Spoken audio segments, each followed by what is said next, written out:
Good morning students. आज हम लोग हिंदी लिटरेचर में चैप्टर 1 पढ़ेंगे, जो कि एक कविता है जिसका नाम है जलाते चलो। और ये कविता बच्चों द्वारिका प्रसाद माहेश्वरी जी द्वारा लिखित है। द्वारिका प्रसाद माहेश्वरी जी ने इस कविता को लिखा है। तो आइए पहले हम लोग जान लेते हैं कि इस कविता में इन्होंने क्या बताया है। इस कविता में माहेश्वरी जी ने बताया है कि हमारे समाज में, हमारे विश्व में जो ये स्वार्थ का साम्राज्य फैला हुआ है, अर्थात चारों तरफ जो लोग आपस में अनैतिक कार्य करने पर लगे हुए हैं, हर तरफ हिंसा, द्वेष, लोभ, मोह, अनीति और अराजकता का जो वातावरण व्याप्त है, अराजकता का जो घोर अंधकार फैला हुआ है, तो इसी को दूर करने के लिए, अर्थात इसी को हटाने के लिए उन्होंने हम सभी से इस कविता के माध्यम से कहा है कि हम सभी मिल करके इस समाज में, इस संपूर्ण विश्व में प्रेम के दिए जलाएं, स्नेह रूपी दिए जलाएं, ताकि समाज में फैले हुए इस अज्ञान के अंधकार को दूर किया जा सके। अज्ञान का अंधकार किस प्रकार का बच्चों? अज्ञान का अंधकार ऐसा कि लोग अपने ही स्वार्थों में लिप्त हैं, सिर्फ अपने बारे में सोचते हैं और अपना हित और अपनी भलाई करने के लिए किसी दूसरे का बुरा करने का में जरा भी संकोच नहीं करते हैं।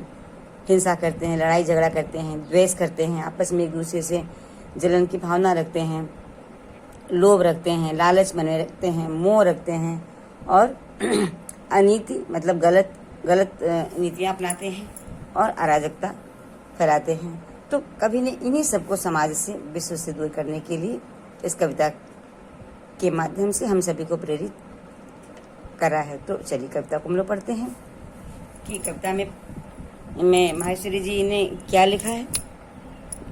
जलाते चलो ये दिए स्नेह भर भर, जलाते चलो ये दिए स्नेह भर भर, कभी तो धरा का अंधेरा मिटेगा। जला दीप पहला तुम्ही ने तिमिर की, चुनौती प्रथम बार स्वीकार की थी। तिमिर की सरित पार करने तुम्ही ने, बना दीप की नाव तैयार की थी।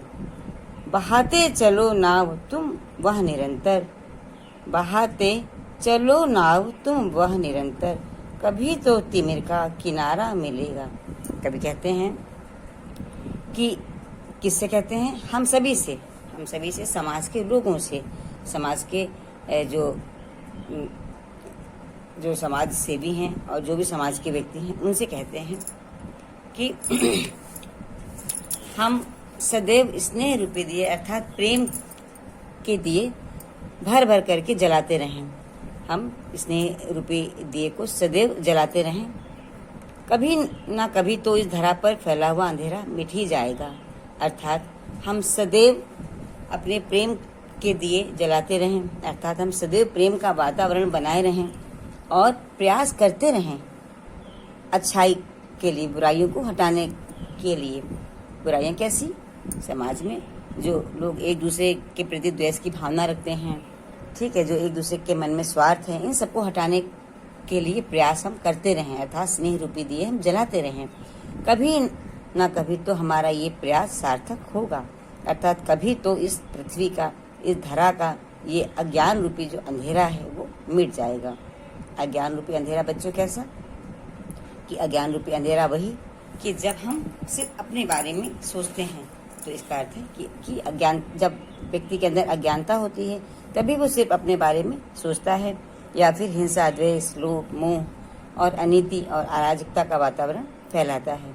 जब ज्ञान उसके अंदर आ जाता है, जब ज्ञान का प्रकाश आ जाता है, तब उसके लिए समस्त विश्व, पूरी पृथ्वी एक कुटुंब, एक परिवार की तरह से हो जाती है। तो इसीलिए कवि ने हमसे कहा है कि जलाते चलो ये दिए स्नेह भर भर, कभी तो तिमिर का, कभी तो धरा का अंधेरा मिटेगा। अर्थात सदैव हम प्रेम रूपी दियों को जलाते रहें, कभी तो इस विश्व से, इस अज्ञान रूपी अंधकार का अंत हो ही जाएगा। फिर कवि आगे लिखते हैं, जला दीप पहला तुम्ही ने तिमिर की, चुनौती प्रथम बार स्वीकार की थी। कवि कहते हैं वो तुम ही तो हो। तुम्ही मतलब हम सब के बारे में ही कवि कहते हैं कि वो तुम्ही लोग तो हो, तुम्ही तो वो महान व्यक्ति हो, महान पुरुष हो, जिसने इस तिमिर मतलब अंधकार, अंधकार बच्चों कैसा, अज्ञान का अंधकार। तो कहते हैं कि तुम ही तो वो हो जिसने इस विश्व में, इस धरा में फैले हुए इस तिमिर को, इस अंधकार को दूर करने के लिए पहली बार चुनौती को स्वीकार करा था। अर्थात तुम्ही ने दीप जलाया था। कैसा दीप? ज्ञान का दीप, स्नेह का दीप, ठीक है, ताकि लोगों के अंदर से बुराइयों का अंत हो सके। तो कहते तुम ही तो वो महान पुरुष हो जिसने इस संसार में, इस धरा से अंधकार को दूर करने के लिए पहली बार वो दीपक जलाने की चुनौती स्वीकार की थी।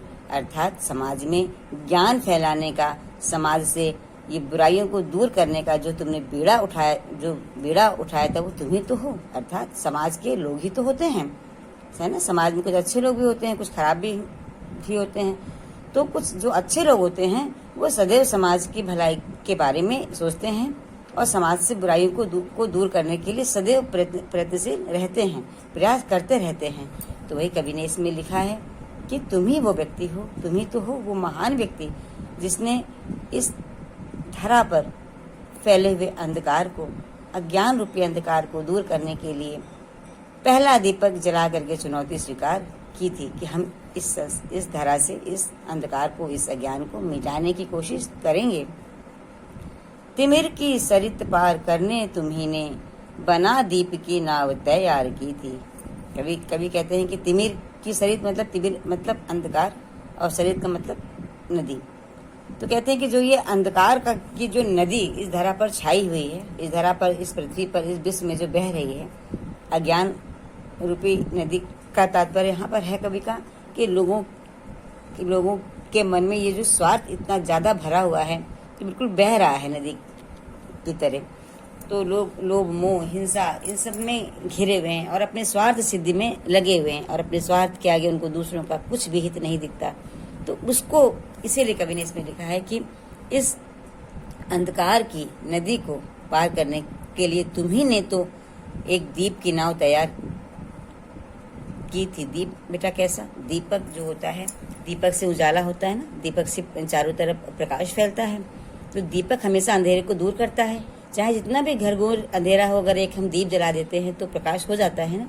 तो इसीलिए कवि ने इसमें लिखा है कि तुम ही तो हो, तुम ही तो महान व्यक्ति हो जिसने कि संसार में इस अंधकार रूपी नदी को पार करने के लिए एक दीप की नाव बनाई थी। दीप मतलब कि यहाँ पर दीप का अर्थ है बच्चों ज्ञान रूपी विचार, यानी कि अच्छे विचारों की नाव तैयार की थी ताकि उस तिमिर की यानी अंधकार रूपी नदी को पार किया जा सके। तो वही कभी कहते हैं इसमें कि बहाते चलो नाव तुम वह निरंतर, बहाते चलो नाव तुम वह निरंतर, कभी तो तिमिर का किनारा मिलेगा। तो कभी कहते हैं कि जो तुमने वो नाव बनाई थी, कैसी नाव? दीप की नाव। दीप कैसा? दीप जो कि प्रकाश का प्रतीक होता है, इससे अंधकार दूर होता है। तो यहाँ पर दीप की बात हो रही है ज्ञान रूपी प्रकाश से। ज्ञान रूपी प्रकाश का अर्थ है कि वो प्रयास जो उन लोगों ने किया उस समाज में फैली हुई बुराइयों को और द्वेष दुर्भावनाओं को हटाने का प्रयास, लोगों के अंदर अच्छे विचार भरने का प्रयास, लोगों को अच्छा बनाने की जो कोशिश की थी उन्होंने, उसके बारे में कवि ने इसमें लिखा है कि जो वो कोशिश तुमने की थी, जो वो नाव तुमने बनाई थी दीप की, उसको सदैव, उसको निरंतर चलाते रहो। अर्थात उसको अपने इस अच्छे प्रयास को कभी भी बंद मत करो। कभी तो तिमिर का किनारा मिलेगा, कभी न कभी तो इस अंधकार का किनारा मिलेगा। अर्थात ये अंधकार समाप्त हो करके रहेगा। चलिए बच्चों, इन पंक्तियों को एक बार हम फिर से जरा सा पढ़ लेते हैं कि जला दीप तो पहला तुम्ही ने तिमिर की चुनौती प्रथम बार स्वीकार की थी। तिमिर की सरित पार करने तुम्ही ने बना दीप की नाव तैयार की थी। बहाते चलो नाव तुम वहाँ निरंतर, कभी तो तिमिर का किनारा मिलेगा। इस कविता के माध्यम से माहेश्वरी जी ने हम सभी लोगों को, हम समाज सेवी, समाज में जो भला करने वाले जो लोग हैं उनको और सभी से कवि ने ये कहा है और ये कवि ने इस कविता के माध्यम से प्रेरणा दी है कि तुम ही तो वो हो, तुम ही तो वो व्यक्ति हो, तुम ही तो वो महान पुरुष हो जिसने इस संसार में फैले हुए अंधकार को दूर करने के लिए पहला दीप जला करके चुनौती स्वीकार की थी।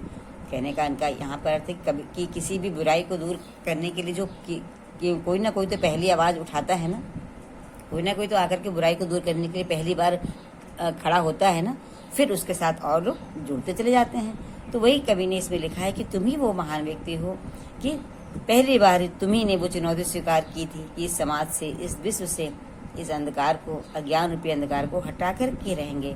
और तुमने इस तिमिर यानी कि अंधकार की नदी को पार करने के लिए एक दीप की नाव बनाई थी। दीप मतलब कि ज्ञान रूपी नाव, अपने अच्छे विचारों रूपी नाव, अपने अच्छे प्रयास रूपी नाव।